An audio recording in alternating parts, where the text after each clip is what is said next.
നമസ്കാരം. കൈപ്പേശ്ശേരി ഗോവിന്ദമ്പുരി. നമ്മൾ വ്യാഴപ്പകർച്ചയെക്കുറിച്ച് പറഞ്ഞപ്പം എടുത്തു പറയേണ്ട ഒരു കാര്യങ്ങളുണ്ട്. അടുത്ത ഒരു വർഷക്കാലം എടവക്കൂറുകാര്, ചിങ്ങക്കൂറുകാര്, ധനുക്കൂറുകാര്, കുംഭക്കൂറുകാര്,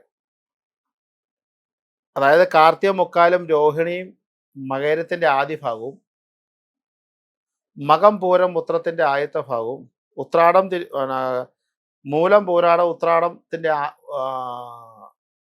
ആദ്യ ഭാഗക്കാരും, അവിട്ടത്തിന്റെ അവസാനവും ചതയവും പൂരുട്ടാതിയുടെ ആദ്യ ഭാഗവും കൂടുന്ന കുംഭക്കൂറ്, ധനുക്കൂറ്, ചിങ്ങക്കൂറ്, എടവക്കൂറ്, ഈ 4 കൂറുകാർ അടുത്ത ഒരു വർഷം ശ്രദ്ധിക്കേണ്ട വിഷയങ്ങൾ.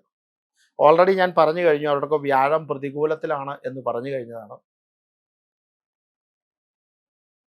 2 രീതിയിൽ നമുക്ക് അതിൻ്റെ പ്രശ്നങ്ങളെ നമുക്ക് മാറ്റിയെടുക്കാം. 2 രീതിയിൽ അത് പറയാം.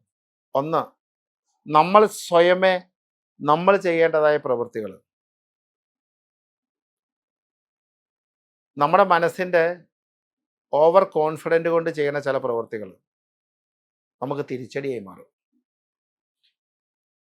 അതിൻ്റെ കുറച്ചുകൂടെ മലയാളീകരിച്ച് പറഞ്ഞാൽ, അമിതമായ ആത്മവിശ്വാസം അപകടത്തിലേക്ക് എത്തിക്കാൻ സാധ്യതയുണ്ട്.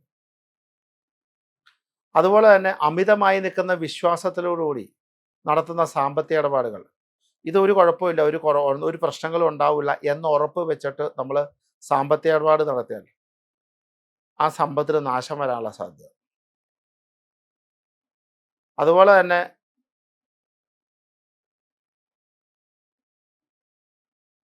സഹായ മനസ്കതയോടുകൂടി ശരിയാകുമെന്നൊരു വിശ്വാസത്തോടുകൂടി ആർക്കെങ്കിലും ജാമ്യം നിൽക്കുക, കടം മേടിച്ചു കൊടുക്കുക, നമ്മുടെ പേരിൽ കടം എടുത്തു കൊടുക്കുക, നമ്മുടെ സാധന സാമഗ്രികൾ പണയം വെക്കാൻ കൊടുക്കുക, നമ്മുടെ കയ്യിലിരിക്കുന്ന പൈസ വായ്പ കൊടുക്കുക, ഇതെല്ലാം അപകടകരമായ കാലഘട്ടമാണ്. അതുപോലെ കൂട്ടായ ബിസിനസ്, ഷെയർ ചെയ്യണ ബിസിനസ്സുകൾ, കൃഷികളെല്ലാം സൂക്ഷിച്ച് ചെയ്യേണ്ട കാലഘട്ടമാണ്. കൂട്ടായിട്ട് നടക്കുന്ന ഉല്ലാസ യാത്രകൾ, രാത്രികാല യാത്രകൾ, ഇതൊക്കെ ഒന്ന് ശ്രദ്ധിക്കേണ്ട കാലഘട്ടമാണ്. ഇതൊക്കെ നമ്മുടെ മനസ്സുകൊണ്ട് നമ്മൾ ചെയ്യുന്ന പ്രവൃത്തികളെ കുറിച്ചാണ് പറയണത്. നമ്മൾ പ്രാർത്ഥന മാത്രം പോലല്ലോ നമ്മൾ ചെയ്യേണ്ട കാര്യങ്ങളുണ്ടല്ലോ. ബന്ധുജനങ്ങളുമായി നിൽക്കുന്ന പ്രശ്നങ്ങളിൽ, സമൂഹത്തിലുണ്ടാകുന്ന പ്രശ്നങ്ങളിൽ, നമ്മുടെ അയൽവാസികളുമായി ഉണ്ടാകുന്ന പ്രശ്നങ്ങളിൽ, നമ്മുടെ കൂടെ ജോലി ചെയ്യുന്നവരുമായിട്ടുള്ള വിഷയങ്ങളിൽ, നമ്മുടെ സൗഹൃദങ്ങളിൽ ഉണ്ടാകുന്ന പ്രശ്നങ്ങളിലൊക്കെ നമ്മൾ ഇടപെടുന്നതും സൂക്ഷിക്കുന്നതും, അവിടെ ഇടപെടുന്നതും സംസാരിക്കുന്നതും ഒക്കെ വളരെ ശ്രദ്ധിക്കണം. ഇതൊക്കെ ഇന്നലെ നാളെ അപകടമായി തീരാനുള്ള സാധ്യതകളുണ്ട്.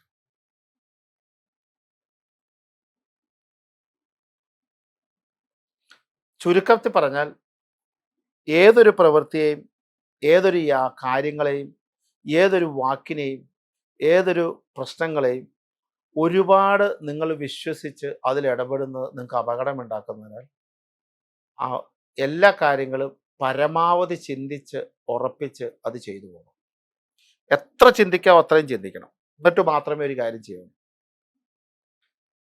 ആത്മീയമായ പരിവേഷത്തെക്കുറിച്ച് പറഞ്ഞിട്ട്, ആത്മീയമായി നിൽക്കുന്ന പരിഹാരത്തെക്കുറിച്ച് പറഞ്ഞു. ഞാൻ ഒരു പരിഹാരം പറഞ്ഞ, മഹാവിഷ്ണു, ശ്രീകൃഷ്ണൻ, ശ്രീരാമൻ, നരസിംഹം, ഇവരെ 4 പേരെ എത്ര പ്രാർത്ഥിക്കാവോ, എത്ര നാമജപം ചെയ്യാവോ, എത്ര പ്രാവശ്യം ക്ഷേത്രത്തിൽ പോവോ, എല്ലാ ദിവസവും എത്ര പ്രാവശ്യം സ്മരിക്കാവോ, ഏത് പ്രവൃത്തിയിലും എത്ര പ്രാവശ്യം സ്മരിക്കാവോ, അത്രയും ചെയ്യുക. ഈ 4 കൂറ് എടുത്തു പറയണത് എന്തുകൊണ്ടാണെന്ന് വെച്ചാൽ, അവർക്ക് ദുരിതം വരാനുള്ള സാധ്യതകൾ, അല്ലെങ്കിൽ സങ്കടം വരാനുള്ള സാധ്യതകൾ കൂടുതലുള്ളതുകൊണ്ടാണ്. അവരൊക്കെ അത് വരാതിരിക്കാൻ വേണ്ടി അറിയാൻ അവർ രക്ഷപ്പെടണം. അവരും നമ്മുടെ കൂടെ തന്നെ നിൽക്കണം, അവരെയും നമ്മൾ പരിഗണിക്കണം. അതുകൊണ്ടാണ്. അപ്പം അതുകൊണ്ട് ഏത് പ്രവർത്തിക്കുമ്പോഴും ഒന്ന് ഗുരുവായൂരപ്പനെ പ്രാർത്ഥിച്ച്, എൻ്റെ ഭഗവാനെ എന്ന് പ്രാർത്ഥിച്ച് അത് കാര്യം ചെയ്യുക. എൻ്റെ മഹാവിഷ്ണു ഭഗവാനെ, എൻ്റെ ശ്രീരാമമൂർത്തിയെ, എൻ്റെ നരസിംഹമൂർത്തിയെ. രാവിലെ കുറച്ച് നാമം ജപിക്കുക, നരസിംഹ ഗായത്രി ജപിക്കുക, വിഷ്ണു ഗായത്രി ജപിക്കുക, വൈഷ്ണവനാമം ജപിക്കുക, നാമം ജപിക്കുക. അങ്ങനെയുള്ള നാമജപാദികളൊക്കെ ചെയ്ത് ഒരു ദിവസം ആരംഭിക്കാൻ ശ്രമിക്കുക. എത്ര വൈഷ്ണവ പ്രാർത്ഥന ചെയ്യുക അത്രയും ചെയ്യാൻ ശ്രമിക്കുക. എല്ലാ വ്യാഴാഴ്ചകളിലും ഒരു നാണയം വീതം ഗുരുവായൂരപ്പന് ഒഴിഞ്ഞിട്ടിട്ട് ഒരു 3-4 മാസം കൂടുമ്പോൾ അകലെയുള്ളവർ, അല്ലെങ്കിൽ മാസത്തിൽ ഒന്നാ ഗുരുവായൂരപ്പൻ്റെ നടക്കെ കൊണ്ട് കൊടുക്കുക. എല്ലാ ചാരവശമുള്ള ദോഷങ്ങളും മാറി അനുഗ്രഹം ഉണ്ടാകാൻ. ഗുരുവായൂരപ്പന് പോകുമ്പോൾ ഒരു 3-4 താമരപ്പൂവൊക്കെ കൈപ്പിടിച്ച് നല്ല നല്ല നല്ല പുതിയ താമരപ്പൂവൊക്കെ കൊണ്ട് കൊടുക്കുക. നല്ല മുല്ലപ്പൂ ഒരു കെട്ടാതെ കൊടുക്കുക. മുല്ലപ്പൂ കെട്ടി കൊടുക്കരുത്, മുല്ലപ്പൂ കെട്ടാതെ കൊടുക്കുക. നല്ല തുളസിപ്പൂ സമർപ്പിക്കുക. ഇങ്ങനെ വിശ്വാസത്തോടുകൂടി.